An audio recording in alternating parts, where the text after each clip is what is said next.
Hi, my name is Samara and you're watching Willow Garden. In this video, we are harvesting our lavender.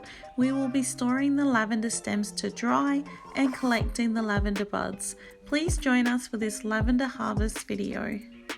It is now early December, which makes it summer in Australia. We've recently had a lot of rain and it's been very cold. We never got to experience a nice warm spring. The weather is really off this year, so our lavender was late to bloom.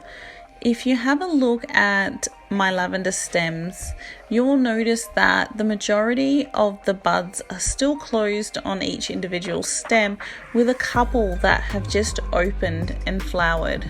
Now is an ideal time to harvest the lavender. I have 5 hens and their favorite place to hang out is amongst the lavender. As you can see, they are roaming around the lavender while we are harvesting the lavender. Preston and Evie were pretty keen to help me cut back the lavender stems. We just used a pair of scissors and we placed the lavender stems in our beautiful harvesting basket.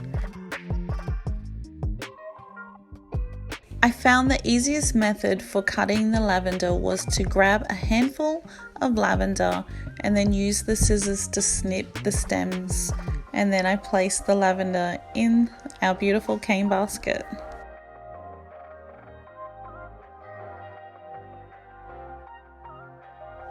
Here you can see the lavender that has been harvested and the lavender that hasn't been harvested.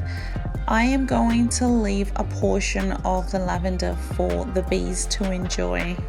We've brought all the lavender inside to be bundled up. On one of the lavender stems, we came across a little caterpillar and Evie's pretty grossed out by it. I am using rubber elastic bands to tie the bundles of lavender together. We are going to hang the lavender upside down to dry. I'm just going to use some wool that we had in our garage, and I'm just using a plain knot to tie the lavender upside down. The rack we're using to hang the lavender upside down to dry with is a toddler clothing rack that I purchased for my daughter's play silks. Our cat Gigi followed us into the bedroom where we are hanging out the lavender to dry, placed himself directly under the lavender, and he thought it was a good place for a nap. Our harvested lavender is hanging upside down on the clothes rack. I placed a throw rug underneath the lavender to catch any loose bits of lavender that may fall off the stems.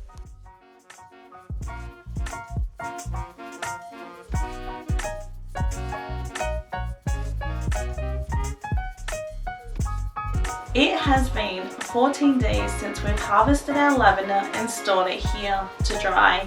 I've stored this lavender in a semi-dark room. The purpose of storing lavender to dry in a dark or semi-dark room is so that the lavender buds retain some of that beautiful colour in the drying process. So today we are going to collect the lavender buds. The method that I'm going to be using is quite simple, quite straightforward. There are so many methods for harvesting lavender. Our method for harvesting the lavender buds is to simply rub the lavender stems between our fingers and the loose lavender buds will just fall off with ease into the bowl. This method is so therapeutic and relaxing. I believe it is the best way to harvest lavender buds.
I am so happy with our harvest. We have ended up with a large mason jar full of beautiful fragrant lavender buds. I hope you enjoyed this video. Please consider subscribing if you haven't already.